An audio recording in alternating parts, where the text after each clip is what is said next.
it's hard to get people to believe that it wasn't a suicide attempt. Pat Young was in despair that she would ever be able to resolve the difficulties in her marriage. And so she shot herself and went to hell. I knew it had to be something that would be drastic enough to put me in the hospital, but not drastic enough to kill me. So I didn't do my torso because I didn't want to do any serious damage. So I thought if it went in one side of my neck and out the other side, that would be bad enough to put me there, not bad enough to keep me there. I had no idea I would die. I was in a coma for 3 days on life support. They were positive I wasn't going to live. They had informed the family that they had lost too much blood. It started out with these little beings, child-sized creatures, grotesque, absolutely grotesque little creatures.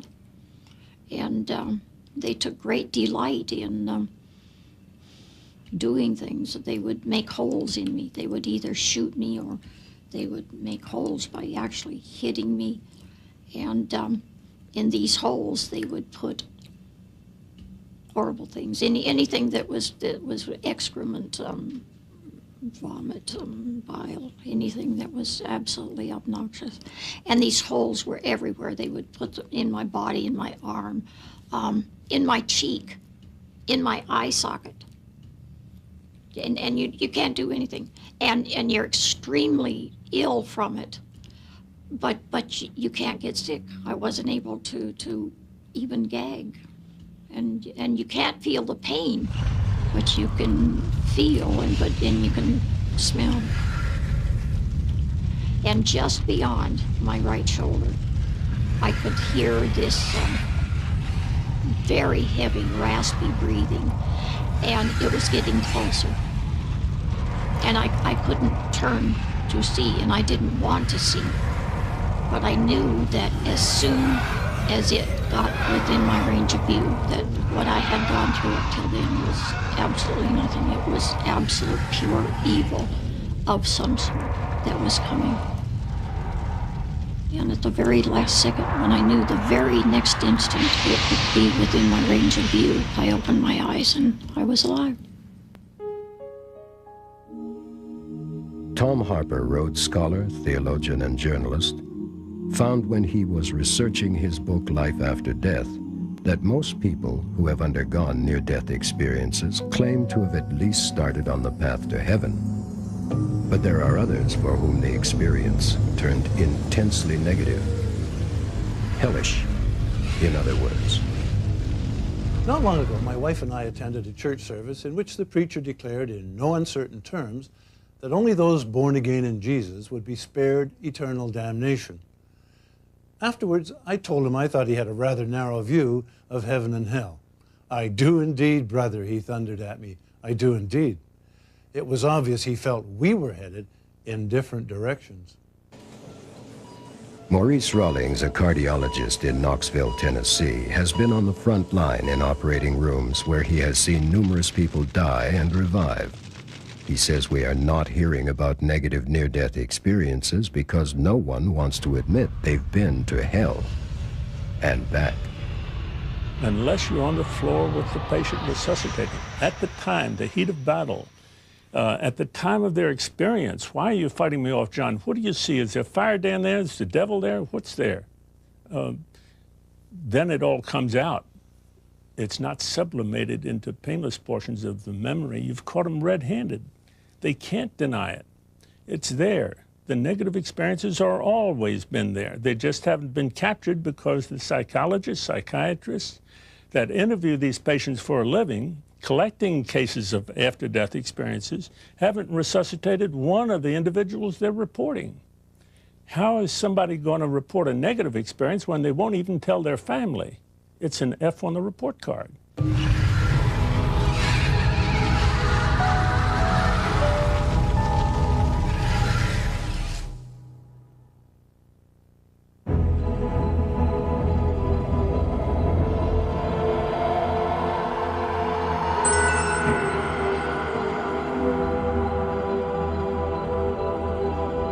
Ron Regan spent a good part of his early life stealing, extorting, and beating people up, until the unlucky day he came out at the bottom end of a fight, slashed by a bottle and bleeding to death in an ambulance.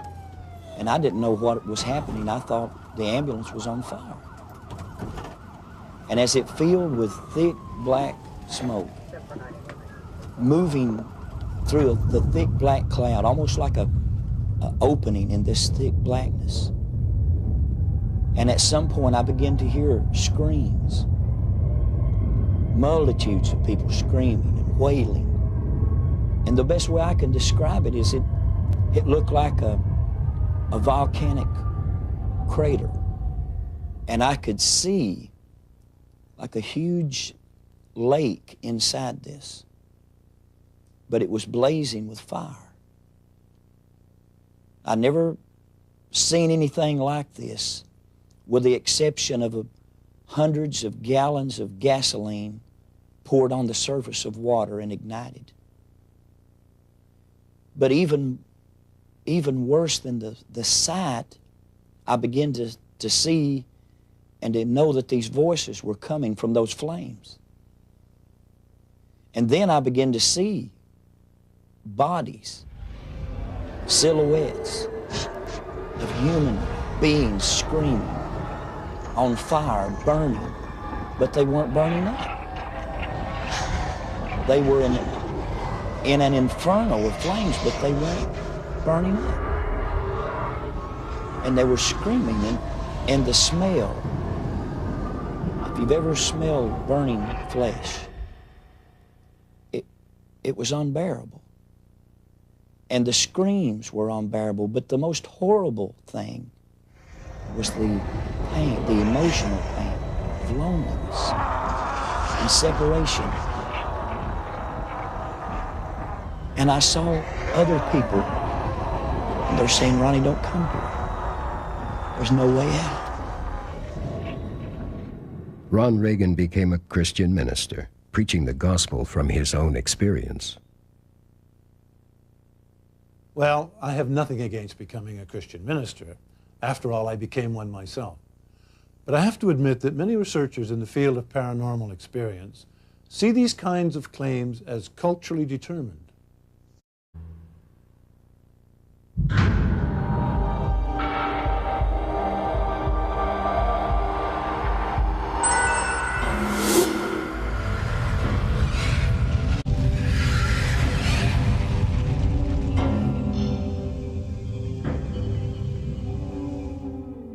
Darkness, void, vacuum, loneliness, absence, nothingness, non-existence. What I knew was that I was outside of the hospital, going into the sky.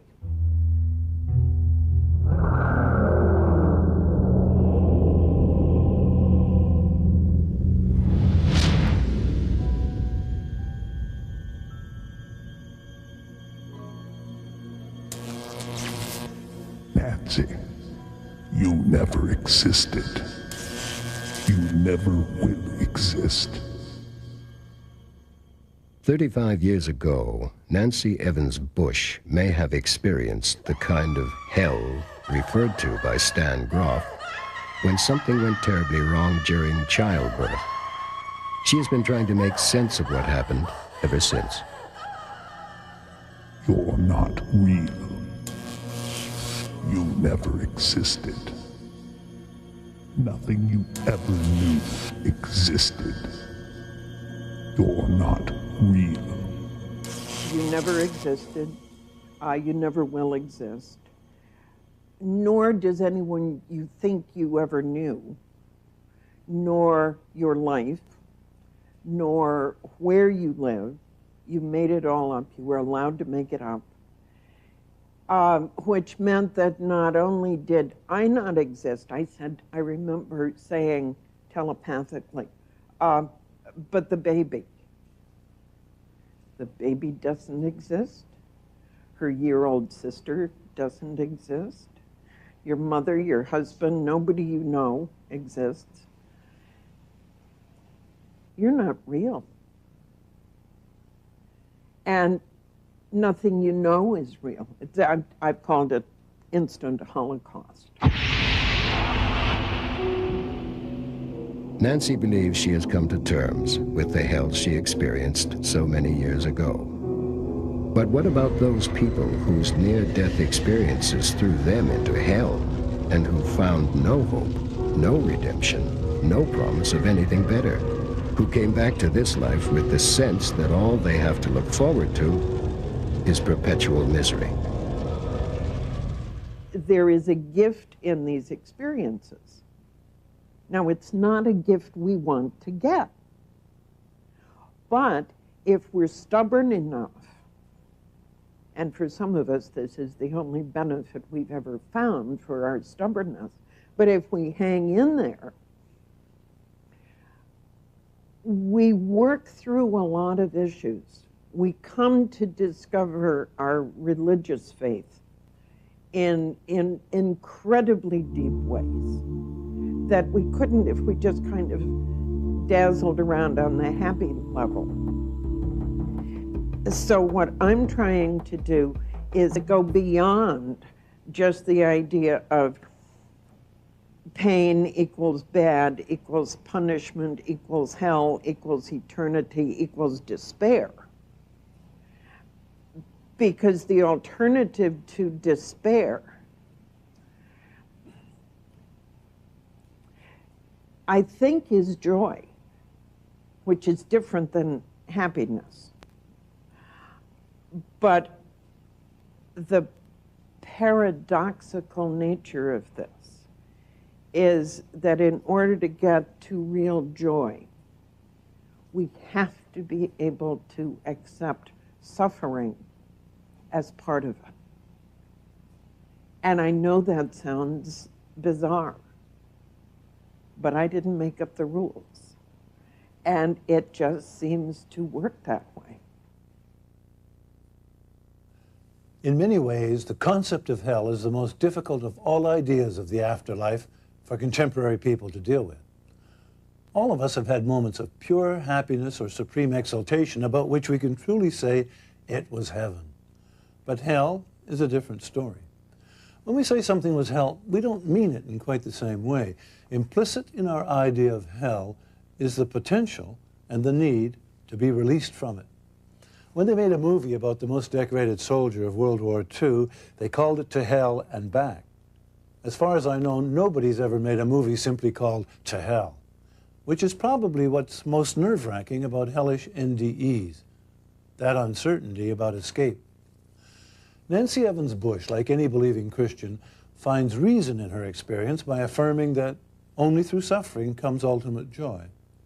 But what if, as some hellish NDEs seem to demonstrate, it doesn't? A troubling question. And to be candid at this point, until more research into hellish NDEs has been done, I'm perfectly content not to know the answer.